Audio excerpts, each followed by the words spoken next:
What if your wedding vows were a silent threat to your entire family? Throughout history, marriage was the ultimate diplomatic tool, but some unions were far darker, secretly turning brides and grooms into high-status hostages.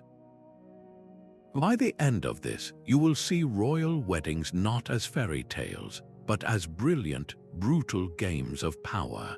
We will uncover how an Egyptian queen's marriage to her own brother was a move for the throne, and why a Viking king agreed to marry the daughter of his enemy. Your entire understanding of love and power is about to shift. When you think of a royal marriage, what really comes to mind? The line between a political alliance and a hostage situation is surprisingly thin. While both types of marriage serve the interests of powerful families and nations, one key difference reveals the darker truth. A standard political union is built on a foundation of shared, future-looking goals, like opening new trade routes or forming a military coalition. It is a partnership, however coldly arranged, but a strategic hostage marriage operates on a principle of control and fear. Here, the bride or groom is not merely a symbol of the alliance. They are the living, breathing guarantee of it. Their personal safety and comfort are held as direct collateral for the good behavior of the family they left behind. This created a form of enforcement without the need for drawn-out wars or public executions. A king who agreed to such a marriage knew that if he ever broke the treaty, his own child would face the consequences, living in a gilded cage that could turn into a prison overnight. You can find hints of this brutal logic in ancient treaties and chronicles, where clauses subtly tie the treatment of the royal spouse to the ongoing loyalty of their homeland. The psychological weight on these individuals was immense, forced to navigate a court where they were both royalty and a prisoner. Understanding this crucial distinction transforms the stories we are about to uncover, revealing the human cost hidden within the pageantry of these ancient vows. The gleaming palaces of ancient Alexandria were a world unto themselves, a place where the line between royalty and captivity was drawn in the very sand of the courtyards. For the Ptolemies, marriage between brothers and sisters was not a scandal. It was policy, a calculated method to keep their immense power and wealth from leaving the family bloodline. But this tradition of incestuous union often masked a far more brutal reality, one where wedding rings were the chains of a gilded cage. Cleopatra VII, one of history's most famous queens, found herself at the center of this very game. She was formerly married to not one, but two of her younger brothers, Ptolemy XIII and then Ptolemy XIV. To see these as romantic partnerships is to miss the point entirely. These were desperate power plays orchestrated by the powerful courtiers and ministers who surrounded the throne. These advisors saw a young, ambitious Cleopatra as a threat to their own influence. So what did they do? They used her brothers as human shields for their political interests. A young Ptolemy XIII was placed beside her not as a partner, but as a rival claimant, a living, breathing check on her authority. He became the pawn of his regents, his very existence a constant reminder to Cleopatra that her power was conditional and shared. This created a state of mutual hostage-taking within the royal household itself. Each sibling's life and claim to the throne was a direct threat to the other, a powder keg of dynastic ambition that could not help but explode. The result was a bitter civil war, pitting sister against brother in a fight for total control. The marriage meant to create stability had instead guaranteed conflict, proving that even within a single family, the bonds of blood could be the sharpest weapon of all. The civil war between Cleopatra and her brother was a stark lesson in how a marriage could become a cage, but the strategy could also be far more subtle. Centuries later, in the grand halls of Constantinople, another union demonstrated the brilliant, chilling flexibility of this practice. The marriage between the Emperor Justinian and his Empress, Theodora, is often remembered as a great love story, a partnership that reshaped the Byzantine Empire. But beneath the surface of that celebrated romance lies a far more complex and calculated political maneuver. Before she was an empress, Theodora was a formidable figure from the bustling, often rebellious world of the Hippodrome factions, the Blues and the Greens. These were not mere sports teams. They were powerful political entities with the ability to rally the masses and challenge the throne itself. Theodora, with her immense charisma and deep connections to these factions, represented a potential threat to the stability of Emperor Justin I's reign, and by extension to his nephew and heir Justinian. So how did the imperial court handle this charismatic and potentially disruptive force? They did not exile or imprison her. Instead, they integrated her. Justinian's marriage to Theodora was in many ways a masterstroke of political containment. By making her his wife, he effectively co-opted the threat. He brought Theodora and her entire influential network directly under the umbrella of imperial control, transforming a powerful adversary into the empire's most powerful woman. This was not merely a romantic elevation, it was a strategic neutralization. Theodora's new status as empress meant her loyalties were now irrevocably tied to the very throne she might have once challenged. Her voice, once a potential call to rebellion, now spoke for the state. This blurring of lines between prisoner and partner is a fascinating nuance. Theodora was given unparalleled power and influence, yet her position also served as a permanent, living guarantee for the good behavior of her former allies. She was both the beneficiary of the system and its most elegant hostage, a testament to how a gilded cage could be crafted not from bars, but from a crown and a coronation. The gilded cage of Constantinople was a complex web of power, but sometimes the strategy was far more direct. On the windswept coasts of 11th century England, a king faced a crisis. Viking longships haunted the shores, and the English king Ethelred, famously called the Unready, was desperate for a solution. His gaze turned south across the narrow sea to the Duchy of Normandy. The Normans, themselves descendants of Vikings, held immense power.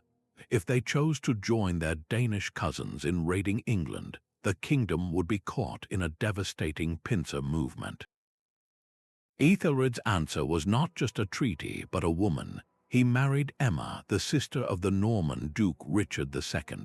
On the surface, this was a diplomatic alliance, a bond of friendship between two powers. But look closer and you see the unspoken reality. Emma was more than a queen. She was a human shield, a living, breathing peace treaty.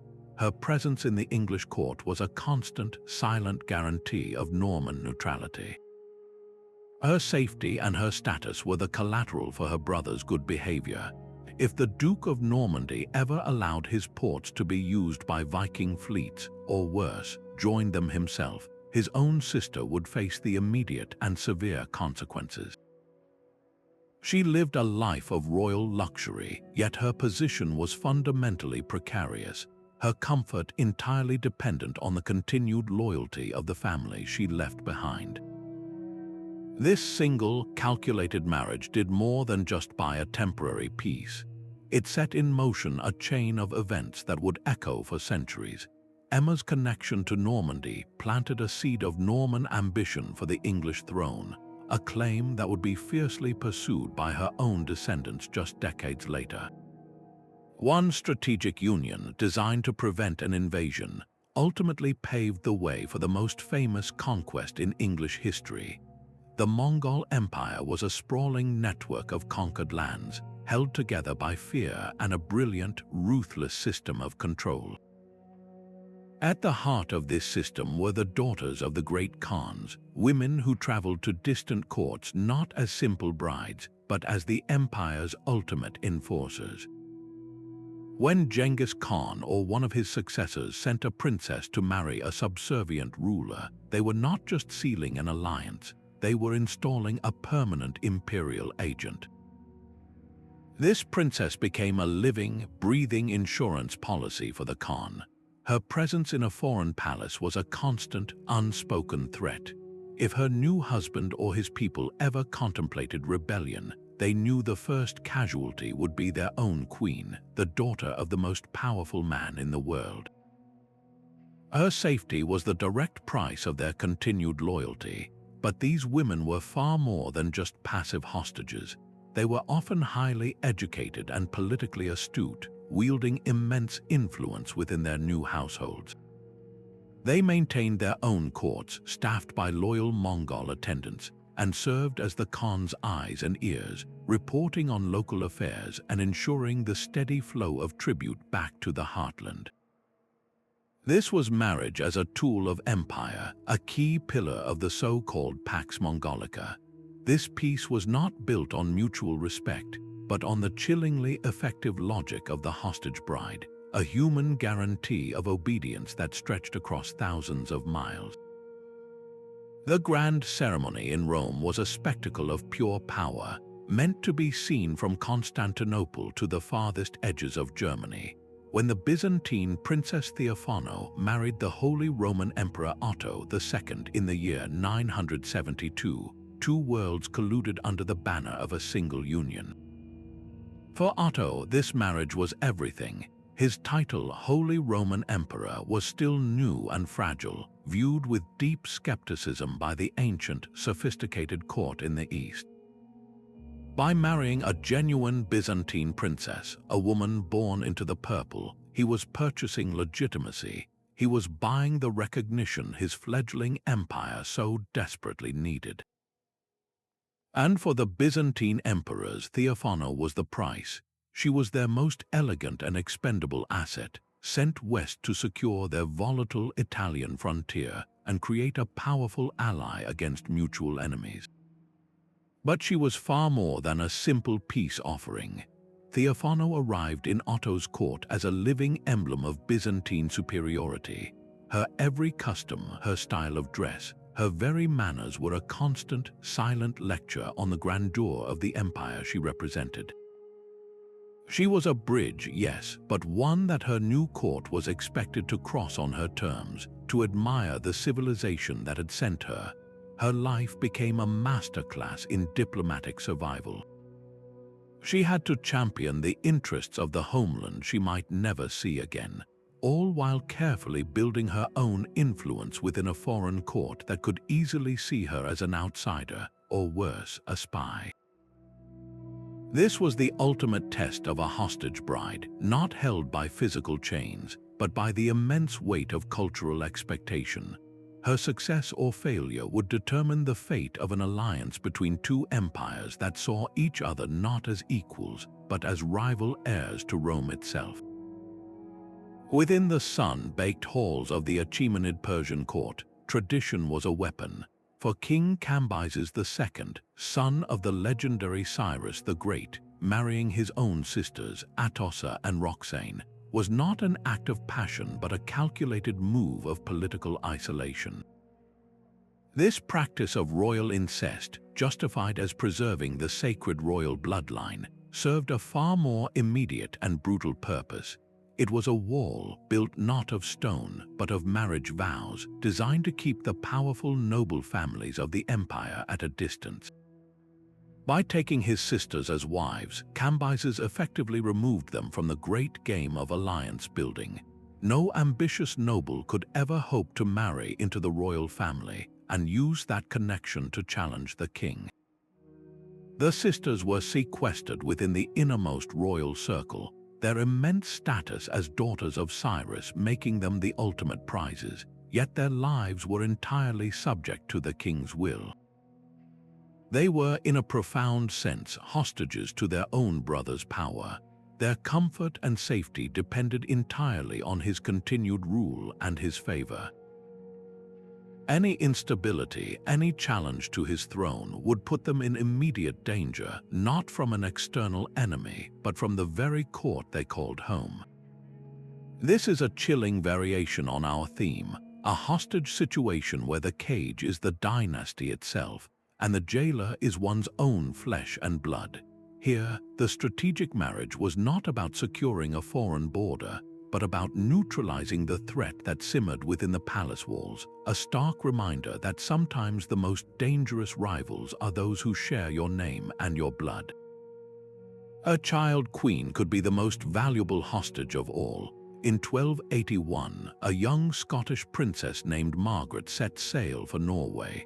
Her father, King Alexander III, had arranged her marriage to King Eric II, binding two nations with a long history of violent clashes. This was not a celebration of unity, but a calculated move to pacify a rival. Princess Margaret, still just a girl, was the human guarantee.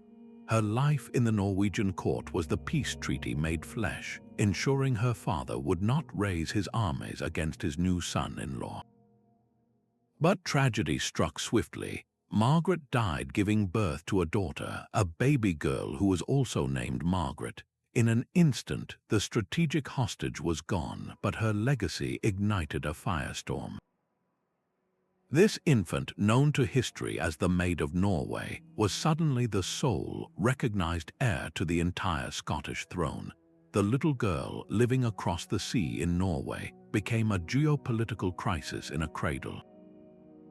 Her very existence was a promise of union between Scotland and Norway, a prospect that terrified the powerful noble families of Scotland who saw their own ambitions threatened. The English king, Edward I, saw his own opportunity, pressing for the child queen to be married to his own son. This one strategic marriage, intended to secure a temporary peace, had instead created a power vacuum that would plunge an entire nation into uncertainty for decades. The fate of a kingdom now rested on the survival of a single child, a living reminder that the consequences of a hostage marriage could echo long after the original pawn was gone. Across the ocean, in the towering city of Tenochtitlan, marriage was a language of conquest. When the Aztec Empire defeated a rival city-state, the victory was sealed not just with a treaty, but with a wedding. The Huitlatoni, the great speaker and emperor, would often demand a daughter from the defeated ruler's household. To the outside world, this might have looked like an honor, a gesture of unity. In reality, it was a masterful act of political control. This young woman, now a wife or concubine in the emperor's palace, became the ultimate insurance policy for her people's obedience. Her life was a direct, living guarantee of her father's continued loyalty and the steady flow of tribute gold, feathers, cacao, and captives for sacrifice back to the Aztec capital. Should her home city ever dare to rebel, her execution would be the empire's swift and brutal first response. She lived in the heart of Aztec power, surrounded by unimaginable splendor, yet her existence was a precarious one, a constant reminder that her personal safety was the price her people paid for peace. But the Aztecs were strategic masters of this game, and they played both sides. Just as they took hostages, they also sent them out. Aztec princesses were frequently married to the rulers of allied or subjugated states. These women were not passive gifts. They were carefully placed agents of imperial influence, arriving in foreign courts with their own retinues and a clear mission to solidify the alliance from within and report on any signs of discontent. This dual system created a powerful web of control. A local ruler was bound to the empire by his Aztec wife, who monitored his loyalty, while his own daughter or sister remained in Tenochtitlan as a hostage for his good behavior. It was a self-reinforcing cycle of fear and obligation, a chillingly efficient way to manage a vast empire without the constant need for large occupying armies. This sophisticated marital machinery shows a dark political genius, a system where the heart of the family was transformed into the empire's most reliable weapon. Her captivity began in fire and chaos. After the Visigoth king Alaric sacked Rome in the year 410, his warriors took a prize more valuable than any gold, the emperor's own half-sister, Galla Placidia. She was a living symbol of the Roman Empire, now a prisoner of the very barbarians who had humbled it. But her story did not end in a dungeon. Instead, she was married to Alaric's successor, King Ataulf. This was no simple act of war or even of romance. It was a breathtakingly bold political maneuver. Ataulf was a barbarian king leading his people through a crumbling empire. He possessed military strength, but he lacked the one thing that truly commanded respect in the ancient world: legitimacy. By marrying Galla Placidia, he was not just taking a wife. He was acquiring the prestige of the Roman imperial bloodline. He hoped to use her to transform his rule from that of a warlord into something resembling a recognized monarchy, a power that could negotiate with Rome as an equal, not a supplicant. For the Roman court, this marriage was a nightmare and an opportunity all at once. Galla Placidia was their lost princess, yet her union with the enemy made her the central piece in a dangerous diplomatic game. She became a channel for communication, a means to exert subtle influence over a formidable foe, and a human guarantee that the Visigoths would not launch another devastating attack. Her life became a daily performance of a divided identity. As a Roman, she was the captive, surrounded by the culture that had destroyed her home. As the Gothic queen, she was expected to advocate for her new people and her husband's ambitions. She had to walk a razor's edge, balancing her innate loyalty to Rome with the practical demands of survival and the unexpected affection that seemed to grow between her and Ataulf. This personal transformation, from imperial pawn to a queen with her own agency, shows us that the most resilient hostages were those who learned to master the very system that held them captive. The chessboard was the entire known world, and the pieces were living, breathing women. In the chaotic aftermath of Alexander the Great's death, his vast empire shattered into fragments, each seized by one of his ambitious generals, the men history calls the Diadochi. Their wars were endless, a brutal struggle for the legacy of a conqueror. But their battlefields were not just plains and mountains, they were also the marriage chambers. These generals understood that a wedding could be as decisive as a military campaign. To secure a temporary truce or form a fleeting alliance against a common enemy, they would trade sisters and daughters like valuable commodities. Seleucus, who would forge a massive kingdom in the east, married Apama, a Sogdian noblewoman. This was not for love.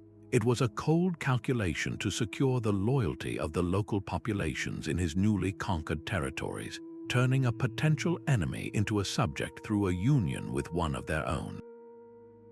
Apama became a living symbol of this alliance, her presence a guarantee of her people's cooperation. But these guarantees were terrifyingly fragile. The loyalty of a Diadochi general shifted with the wind.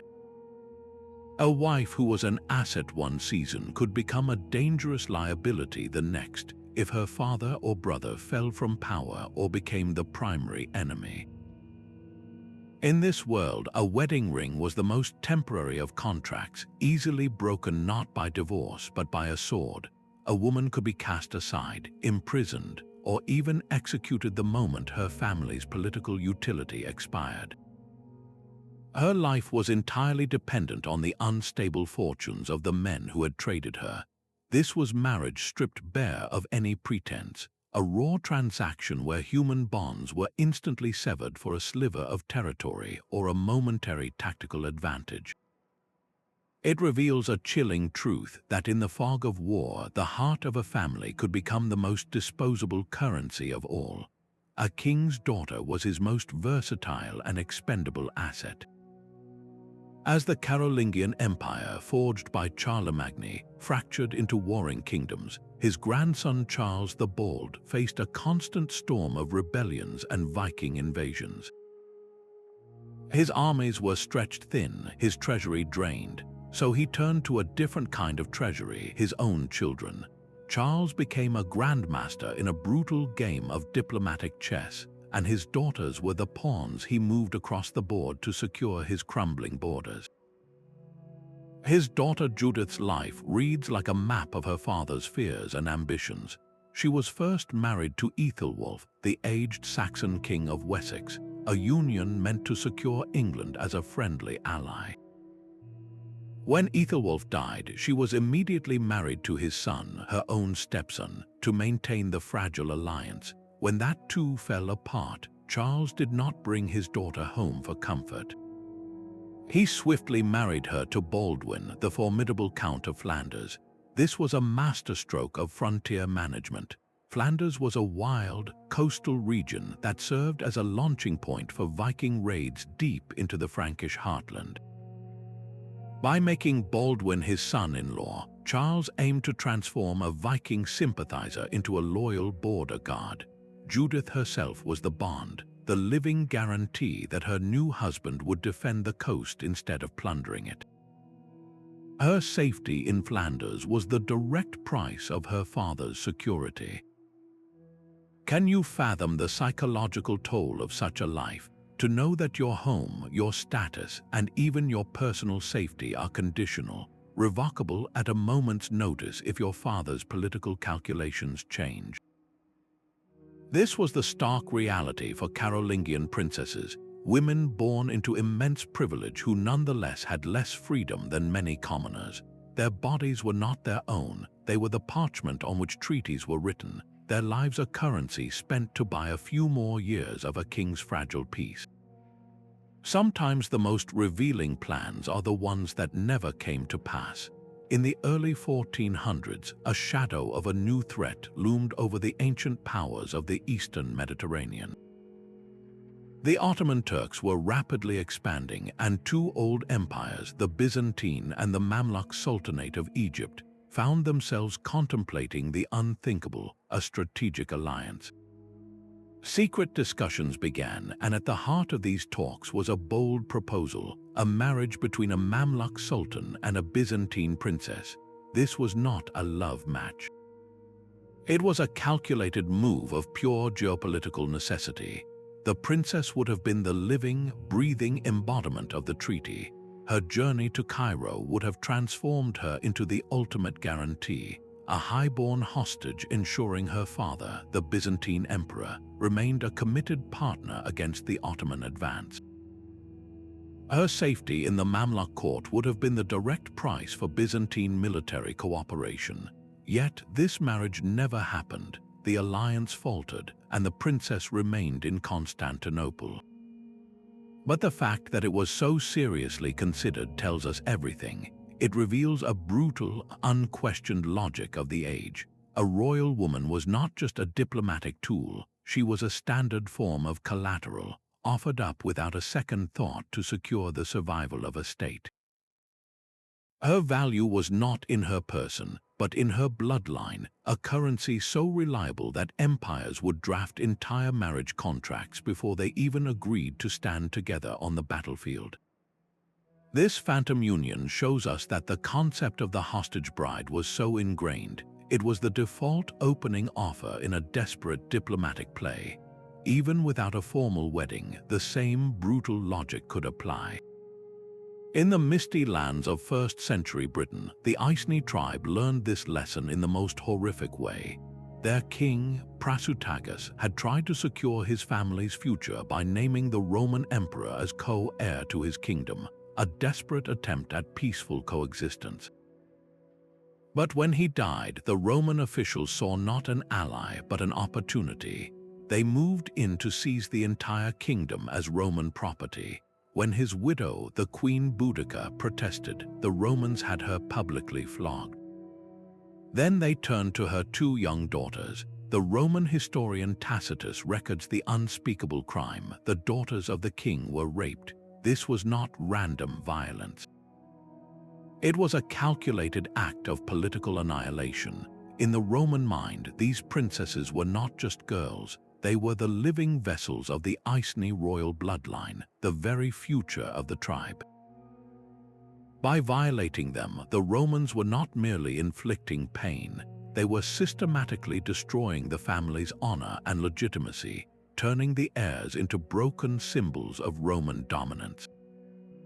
They were treated as the ultimate spoils of war, their bodies used as a blunt instrument to force the entire tribe into submission. It was a hostage situation without the gilded cage, a declaration that the Iceni had no royalty left to protect. But the Romans had catastrophically miscalculated. They believed that such utter humiliation would breed silent compliance. Instead, it forged a rebellion of fire and iron. A wounded Boudica, with her traumatized daughters at her side, did not break. She rallied the Iceni and neighboring tribes into a furious army that nearly drove the Romans from the island. The very act meant to crush a kingdom's spirit became the spark that ignited it. This tragedy stands as a raw, brutal testament to the risks of this ancient strategy. When you treat a royal family not as diplomatic partners but as hostages to be broken, you do not secure their loyalty. You create an enemy with nothing left to lose, proving that the human will for vengeance can shatter even the most carefully laid plans of empire. The windswept steppes of Central Asia presented the Han Dynasty with a problem no wall could solve. How do you negotiate with an empire of horsemen who could strike without warning and vanish into the horizon? Their answer was not forged in steel, but in silk and sorrow, through a policy known as Hekin, or peace marriage. For centuries, the Han emperors sent their princesses, often young women who were distant cousins or nieces of the emperor, on a one-way journey to the north. Their destination was the court of the Xiongnu Chanyu, the powerful ruler of a nomadic confederation that constantly threatened China's borders. On the surface, this was a grand diplomatic gesture, an offering of kinship to a rival power. But peel back the layers of ceremony and you find a stark, recurring transaction. These women were the human price of a temporary peace. The princess was not merely a bride. She was a walking, breathing peace treaty. Her presence in the Chanyu's camp was a constant, living reminder of the agreement between the two powers. She was the emperor's collateral, a guarantee that the Han would continue sending the lavish gifts of silk, grain, and wine that were part of the deal. More importantly, her safety was the unspoken guarantee that the Xiongnu would restrain their warriors from raiding Han settlements. Can you imagine the weight of that existence, to know that the stability of a frontier, the lives of thousands of people, rested on your ability to survive and please a foreign ruler in a culture utterly alien to your own? These princesses were thrust into a world of felt tents and a diet of meat and milk, far from the comforts and complex rituals of the Han court. They were strategic hostages in all but name, their personal freedom sacrificed for a fragile border security that everyone knew would only last until the next Xiongnu leader demanded a new agreement. This was not a unique Chinese strategy, but a hauntingly familiar one. From the deserts of Persia to the forests of Europe, empires repeatedly turned to this same desperate playbook, sending their daughters into the unknown, buying time with the only currency that seemed to matter: the lives of their own royal women. The sun-baked castles of the Crusader states were islands in a hostile sea, and their survival depended on a constant, desperate flow of men and money from Europe. Here, marriage was less a ceremony and more a recruitment strategy. When a powerful European noble arrived in Outremer, the land beyond the sea, he was often presented with a unique opportunity: the hand of a local noble heiress. This was not a simple reward, it was a masterful trap of obligation. By accepting the title and lands that came with his bride, the noble was irrevocably binding his own fortune, his family's name, and his very future to the survival of this fragile kingdom. He was not just gaining a wife, he was becoming a permanent shareholder in a corporation perpetually on the brink of collapse. His presence in Jerusalem or Antioch was the living guarantee that he would not simply abandon his new holdings at the first sign of trouble. He had to dig in, fortify his castles, and call upon his own resources and connections back in Europe to defend them. This created a powerful form of shared risk. The noble became a high-status hostage to his own ambition. He could not easily sail home, for his wealth and status were now rooted in the very soil he was defending. His European allies and relatives were now indirectly invested as well, compelled to send knights and silver to protect their kinsman's newfound title. This web of marital obligation functioned as a decentralized defense network, tying the fate of French dukes and Italian counts directly to a strip of land thousands of miles away. The marriage vow was in effect a voluntary chain, tethering the power of the West to the precarious thrones of the East, a brilliant, if brutal, solution to the problem of defending a holy frontier. High in the Andes, the Inca Empire wove its power not just with stone and soldier, but with a sacred and subtle ritual known as the Kapakotcha. When a new province was brought into the empire, its local leaders were required to send their most beautiful and gifted children to the glittering capital of Cusco. This was presented as the highest honor imaginable. In the heart of the empire, these children were celebrated, educated in Inca ways, and sometimes even married into the lower ranks of the imperial nobility. After this period of integration, they were not executed or imprisoned. They were sent back home. This was the genius of the system. A child returned to their province as a living bridge to the Inca state, a local celebrity now imbued with the reflected glory of Cusco. Their family status was suddenly elevated, tied directly to the favor of the distant emperor. But this honor was a double-edged sword. That same family now had an immense personal stake in the stability of the empire. If their home province ever rose in rebellion, the child who had been blessed by the Inca would be in immediate, terrible danger. Their privileged position made them a primary target for both the rebellious locals and the imperial retribution that would surely follow. How could a father lead a revolt against Cusco if it meant signing his own child's death warrant? The Kapakotcha was a masterstroke of psychological control, transforming the most cherished members of a community into the empire's most effective guarantors of loyalty. It was a form of hostage-taking wrapped in the sacred language of religion and honor, proving that the most powerful cages are often those the prisoners themselves are taught to cherish. Her entire life was a negotiation before she could even speak. Mary, Queen of Scots, was crowned when she was only 6 days old, an infant ruler whose very existence was a strategic problem for the kingdoms surrounding her. Her first marriage, arranged when she was just a child, sent her to the French court to wed the Dauphin, the future King of France. This was the famous Old Alliance in action, a bond meant to unite Scotland and France against their common rival, England. But for Mary, this was not a fairy tale. In the glittering halls of the French palace, she was both an honored queen and a high-value hostage. Her presence was the living, breathing guarantee that Scotland would remain a loyal French ally, a check on English power. Her safety ensured her Scottish regents would follow a pro-French policy. Her comfort was the collateral for an entire nation's political alignment. When her young husband died prematurely, that collateral was suddenly worthless. France no longer had a use for her, and she returned to a Scotland she barely knew, a queen without a protective alliance, and this was when her value as a pawn shifted dramatically.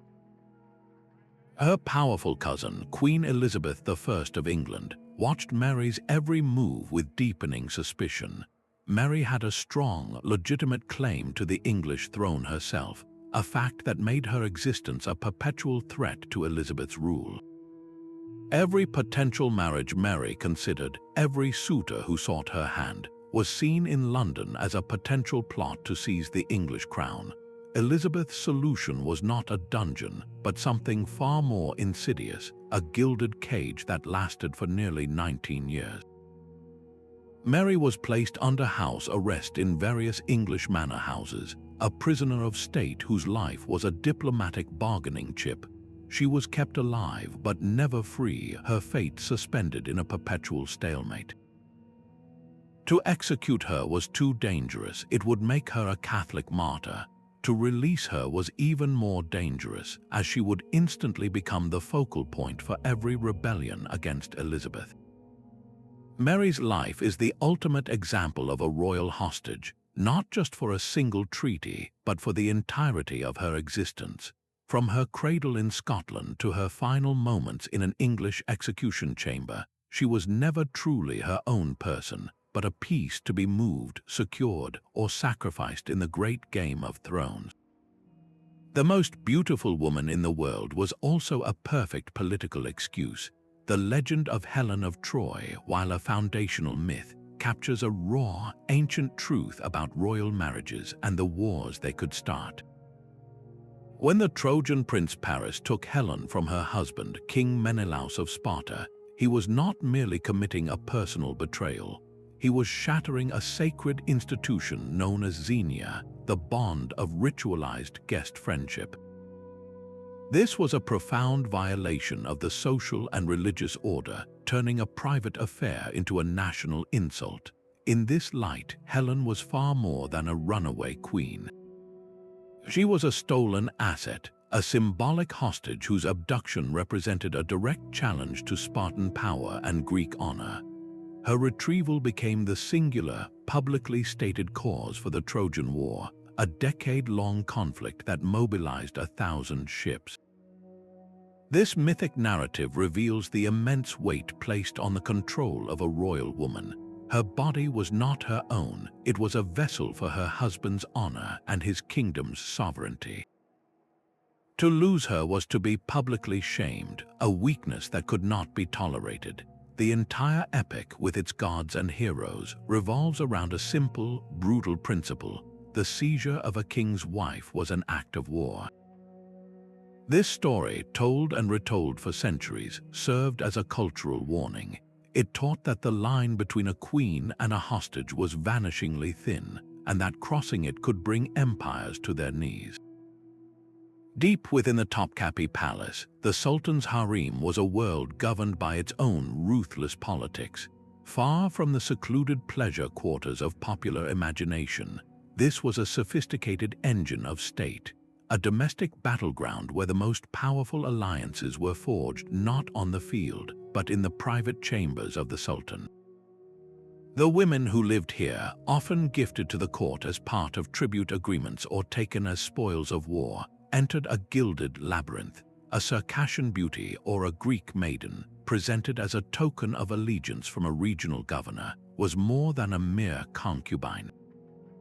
She was a living symbol of that region's submission, and her presence in the harem was a constant, subtle reminder to her people of who held ultimate power. Her life of luxury was entirely conditional, hinging on the Sultan's favor and the continued loyalty of the homeland she might never see again. This system brilliantly allowed the Sultan to cultivate a ruling class entirely dependent on him, bypassing the entrenched and often rebellious Turkish nobility. These women had no power base outside the palace walls. Their influence sprang solely from his attention. This made them paradoxically both the most controlled and the most ambitious figures in the empire. Their survival depended on mastering the art of influence, on forming alliances within the harem's intricate social hierarchy, and most importantly, on bearing a son. The mother of a potential heir gained a new form of power, her fate now tied to her child's future. And if her son ascended the throne, she would become the Valide Sultan, the Queen Mother, often the most powerful person in the entire empire, wielding influence that could make grand viziers tremble. The most famous example, Hurrem Sultan, a woman from Ruthenia, rose from concubine to chief consort and legal wife, an unprecedented move that shocked the court. She became Suleiman the Magnificent's most trusted political advisor, corresponding with foreign kings and influencing international policy. Her story shows the ultimate twist in this system. A woman who entered the palace as a virtual hostage, her identity and freedom stripped away, could learn the rules of the game so perfectly that she would eventually help write them, proving that even the most ornate cage could become a throne. The royal halls of the Merovingian Franks were places of shadow and shifting loyalty, where a wedding could be a temporary ceasefire written in blood. After a brutal clash between rival kingdoms, the victor would often demand a unique trophy, the sister or daughter of his defeated foe.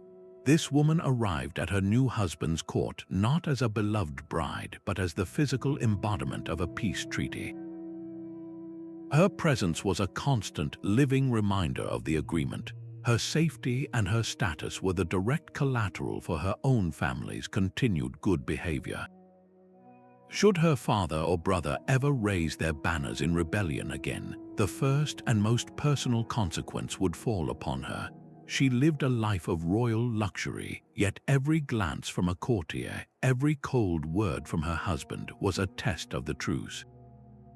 This fragile peace could shatter in an instant. The same king who welcomed her as a queen to seal an alliance would not hesitate to cast her aside if the political winds changed. A repudiation, a forced entry into a convent, or even a quiet execution in a castle dungeon were all possible fates if the blood feud reignited. Her life was the literal, revocable price paid for peace, making the royal court a dangerously unpredictable stage where a queen had to navigate a path between her birth family and her marital one, never truly safe in either.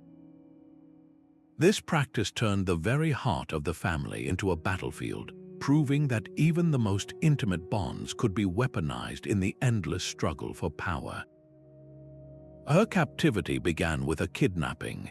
The young Powhatan woman known as Pocahontas was lured onto an English ship and seized, a high-value prisoner in the escalating tensions between the Jamestown settlers and her father's paramount chiefdom. Her captors demanded a ransom of English prisoners and stolen weapons, but what they received was far more valuable than a simple exchange. During her year-long imprisonment, she was instructed in the English language and customs, and she converted to Christianity, taking the name Rebecca. It was then that the prominent planter John Rolfe, a man deeply pious and troubled by his own affection for her, petitioned the governor for permission to marry. The Virginia Company, the commercial enterprise backing the colony, saw a golden opportunity. They promoted the union not as a romance but as a strategic masterstroke. This marriage would be a public relations triumph back in England, proof that the savage natives could be civilized and that a lasting peace was at hand. For the Powhatan, however, the calculus was starkly different. Their beloved Matoka, her personal name, was a hostage. Her marriage was not a choice but a central condition of the fragile truce being negotiated. Her father, Chief Powhatan, gave his tacit consent not to bless a union, but to secure her eventual release and to halt for a time the bloody conflict that was decimating his people. In this light, the wedding in 1614 was less a celebration and more a diplomatic transaction, the final seal on a treaty forced by her captivity. Pocahontas, now Rebecca Rolfe, was then taken to England as living proof of the colony's success. A princess paraded before the royal court. She was the symbol of a peaceful, Christianized future for the New World, yet she remained, in essence, the most important pawn in a brutal game of cultural survival. Her tragic death, just as she prepared to return to her homeland, marked the end of that temporary peace, revealing how a marriage built on such a foundation could not, in the end, hold back the tide of conflict for long. The Nile River was a ribbon of power, and for centuries Egypt held the northern end in a firm grip. But the kingdom to its south, Kush, was no mere subject. It was a land of formidable archers and rich gold mines, a power that could challenge the pharaohs themselves.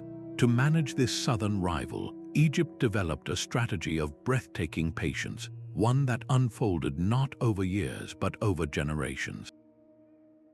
They invited the sons of Kushite kings to be educated at the royal court in Thebes. This was presented as a supreme honor, a privilege granted to a valued ally. In reality, these young princes were the most valuable hostages of all. Their presence in Egypt was a silent, powerful guarantee of their father's good behavior back in Kush. Any rebellion would mean the immediate end of the prince's life, but the strategy was far more subtle than simple intimidation. While these young men lived in the pharaoh's palace, they were immersed in Egyptian culture. They learned the language, worshipped the gods, and internalized the customs and bureaucratic systems of their captors. They were being groomed not for execution but for a throne. When a Kushite king died, his son, now thoroughly Egyptianized, would return home to rule. He would take power not as a hostile foreign leader, but as a ruler who understood and, in many ways, sympathized with the empire that had held him. This was soft power imperialism at its most effective. Egypt secured its southern border and the flow of Kushite gold not just with the threat of force, but by reshaping the very heart and mind of its future adversary. The hostage became the perfect agent of control, a king who governed his own people through the lens of another culture. This long game transformed a potential enemy into a willing partner, proving that the most enduring conquests are not of land but of allegiance. This constant state of precarious existence carved a deep psychological scar, one that no amount of royal silk or gold could ever cover. To be both a queen and a prisoner meant living in a world of smiling masks and whispered threats, where every courtesy could be a test and every kindness a potential trap. The weight of that dual identity was crushing. These individuals were perpetually aware that their comfort, their safety, and their very lives were not their own. They were conditional privileges, revoked the moment a father broke a treaty or a brother raised an army in a distant land.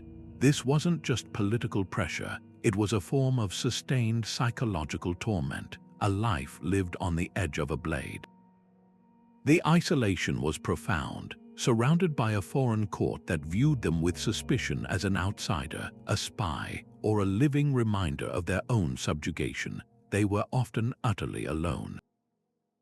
They were severed from the familiar sights, sounds, and comforts of their homeland, forced to navigate complex new customs and languages, while knowing that a single misstep could have devastating consequences for the families they missed dearly.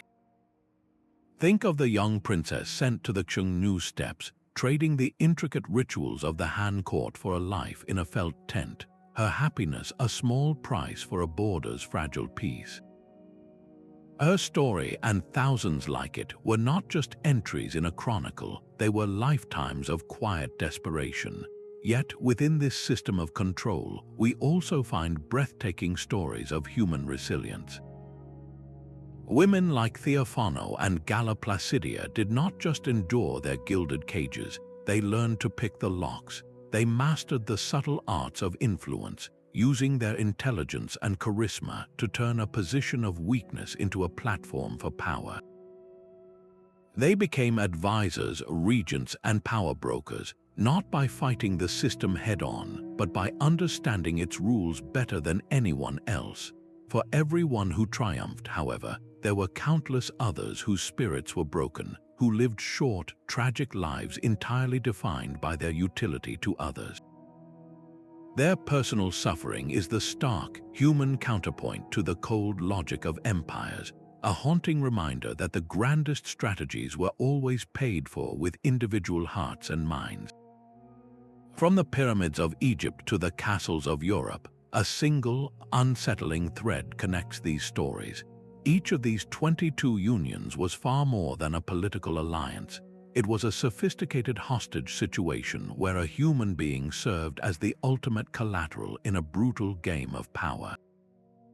The lives of Cleopatra, Theophano, and Pocahontas were not their own. They were currency spent to buy security, loyalty, or a temporary peace. Their personal freedoms were the price paid for a treaty, their comfort the direct guarantee of their family's good behavior. This reality forces us to look beyond the glittering pageantry of royal weddings and see the quiet, constrained lives of the pawns at their center. History is not only written on battlefields, but in the silent negotiations of the marriage chamber, in the unspoken fears of a queen who knew she was both a symbol and a prisoner. Reflecting on these narratives profoundly challenges our modern perceptions of marriage and power, revealing how the most intimate of human bonds could be transformed into a state's most reliable weapon. If this journey into the shadowy corners of history has intrigued you, consider subscribing for more deep dives into the mysteries of the past. We would love to hear which of these stories resonated most with you, so please share your thoughts in the comments below.